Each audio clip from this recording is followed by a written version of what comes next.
New Orleans, one of the most magical cities in the world. And besides its rich history and culture, it's also one of the main food staples in the world. This is a place that values tradition, originality, and having fun. Out of all the great different meals in New Orleans, gumbo, etouffee, and Creole sausage, there's one thing that sticks out the most, the po' boy.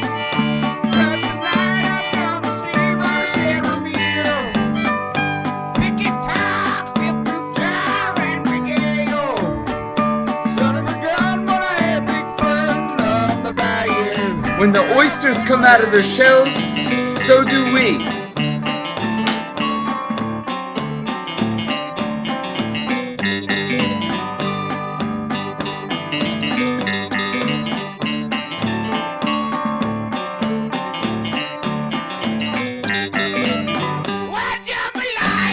I'm Alex Brownstein-Carter, and this is Booyah!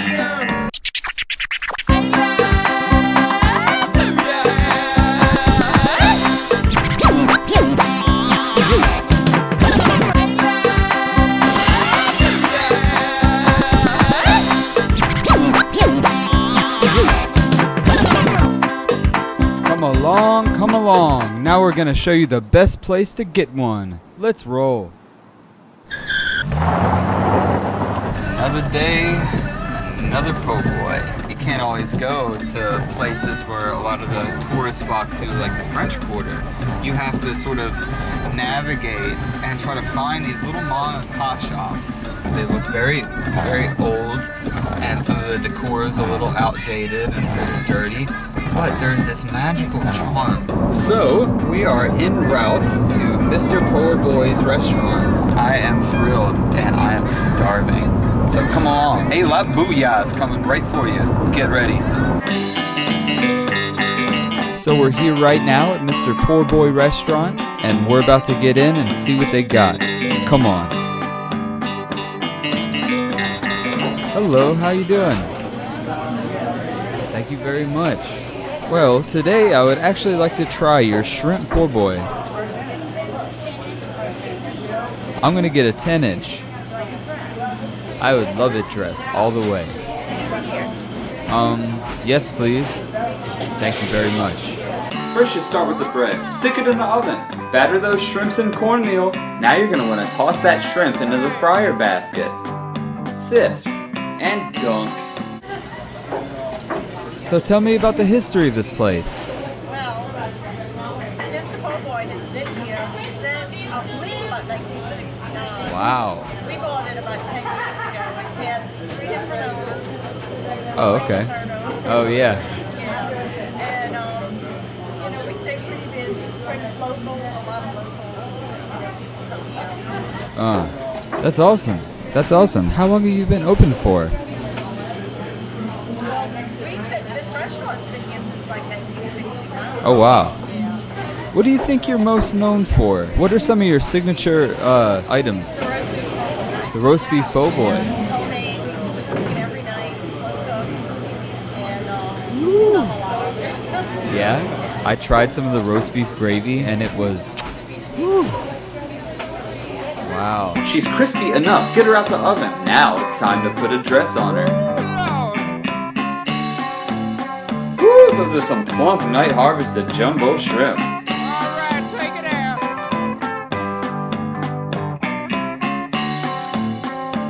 Careful. Now show me what you got. Thank you very much. Wow. I mean, just look at this right here. The geometric. They just kept piling it on there. They didn't know when to stop. That's why I love New Orleans. Come to Daddy. As you can already see, because it's literally pouring out the po' boy, you got all this beautiful golden flash fried shrimp. From the Gulf, of course. Yeah. We've got this beautiful plump shrimp from the Gulf, just poking out. lightly golden fried. We've got a little bit of lettuce, a little mayo, a little pickles, and a little tomato. Round one, here we go. You know that light, last light that you're on all the way to Harriet around there. Wow. That is some of the freshest shrimp I've ever had. Period. It's so white, plump, and juicy. I mean, it's amazing. And it's still intact. And if you can see it, the shrimp is just barely poking out of there. It visually is complemented so well by the lettuce, the bread. I'm talking about the perfect texture. If I open it up a little bit, you can kind of see the textures going on in there. If we brush back a little bit of the mayo, we'd see how pillowy soft this bread is.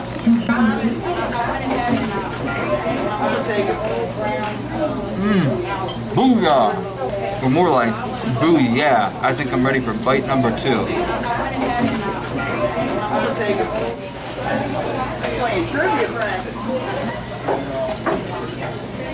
Booyah!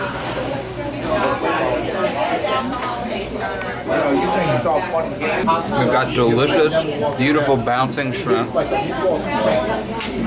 fried. You got a little sliver of red tomato. And you got some home-cooked mayonnaise, some lettuce, and some pickles. You got a good crunch. You got great ripe tomato. I'm just gonna keep going. Booyah!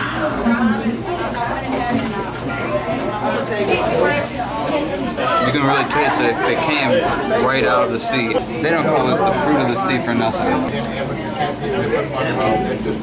This is New Orleans, baby.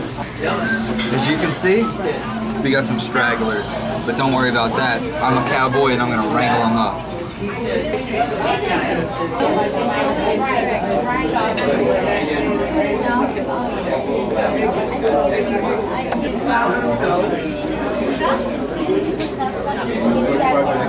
Steady, boy. There's something about how creative this is. I mean, the precision, the thought, the care, not just precision, we're talking about warm, traditionalist goodness. This is what the South is all about, baby. Let's get another bite.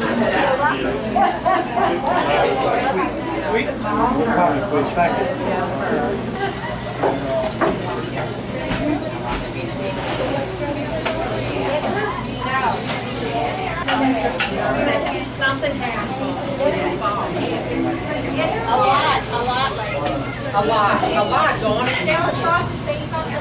What do you think about the shrimp boat here? I think they're fantastic. You can tell he uses local shrimp. You hear that? Local shrimp every time. No Chinese shrimp here. No Chinese shrimp.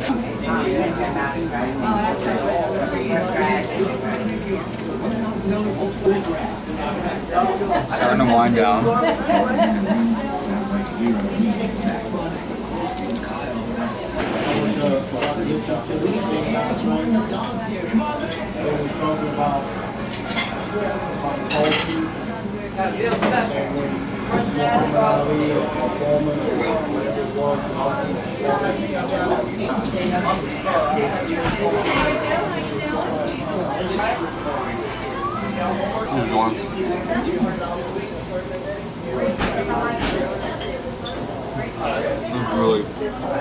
Even when we're winding down and we're getting ready to finish the po' boy, we're still detecting new notes and new flavors. The depth of the flavor of the po' boy is immensely deep.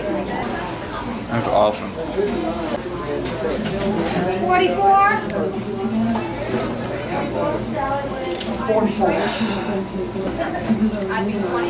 Can you tell I hated it? Booyah! I'm stuffed. It's time to get out of here. What's the website? What's the website? It's gonna be on YouTube. So I could like give y'all a link. You can give me like your email address. I can shoot you a link once we're done. Okay.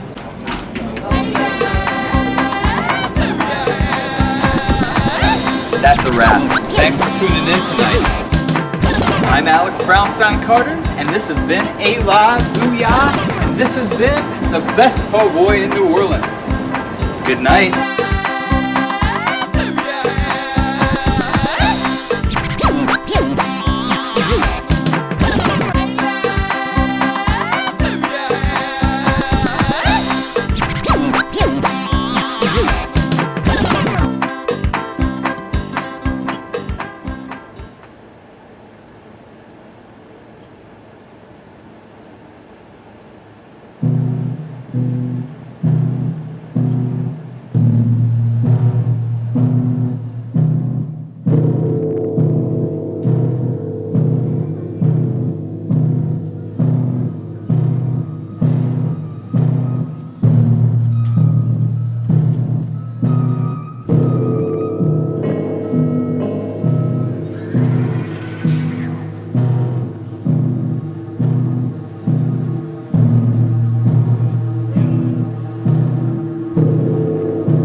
By that sanitation truck, and then I suffered from my head and body.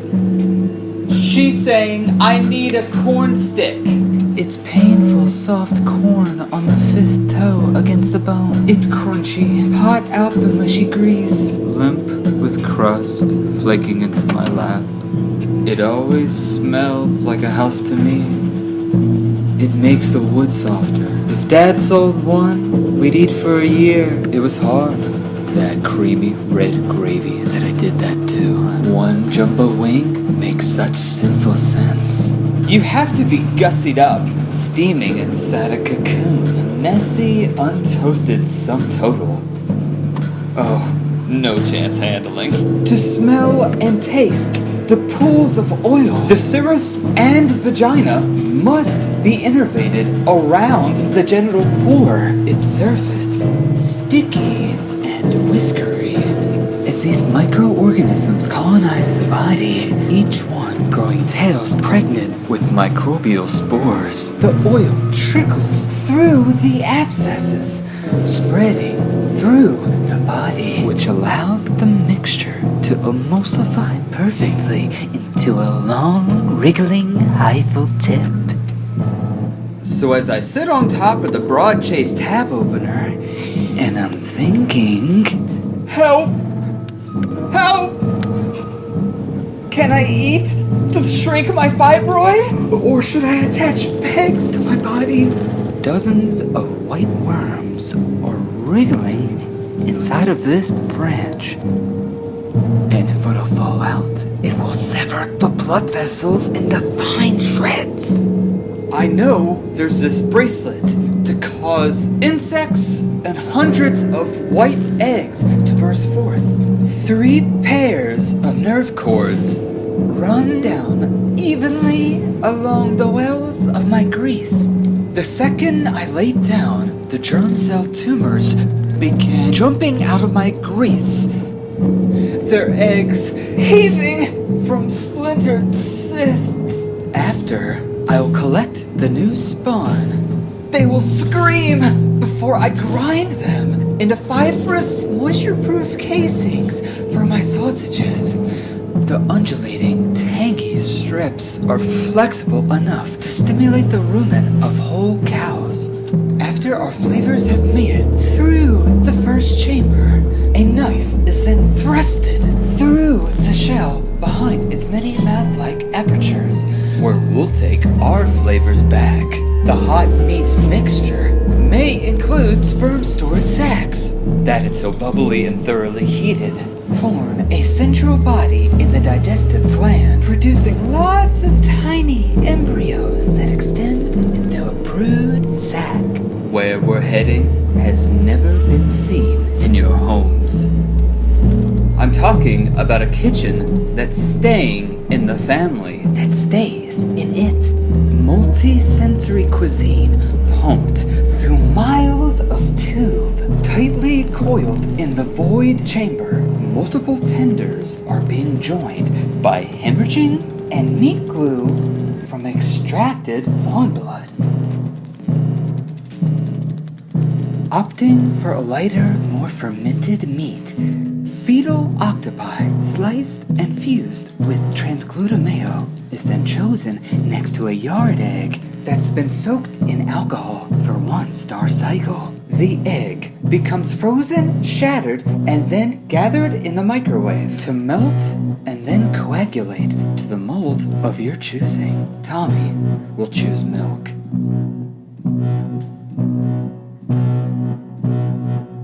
By rotating the new flesh after its return from gas form at 33 miles a minute, a new sediment will release through the pores for us to peel away from the skin. That's the cheese. Now, a void chamber can be made by any person or animal that has been contacted and also has access to nickel tubing.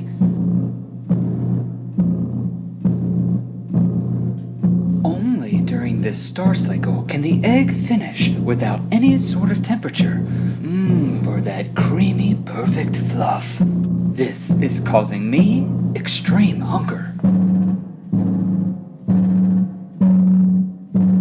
The flavors creep on you like the waters that bred them in brine and pained tradition. Access to these gliding meats developed as ancients began prepping their meat under contact induced by self-flagellation. Some found that pulling meat doubled around a hook through tight nickel tubing instilled the electric braze you're sensing now. What the thunder speaks is rare marinades. Buried in the sand, our glass stew awaits its lightning-struck brine. When rippled, the electric-tined hide boils instantly, coming undone. The eyes will pop. In this material state, pheromones release for my brain to receive. After it is shocked to life, you will dig it up and kill it again. The second softest cut. Use this to conceal our new web of small meat chunks. Then make your incision. I whisper the secret ingredient into the hole, preparing it for the final process. We need these secrets to travel far and deep. We heal the incision by whispering once more to the chuck. In the moment of the beast's surrender, it will be our own self-immolating spit roast that finishes us both.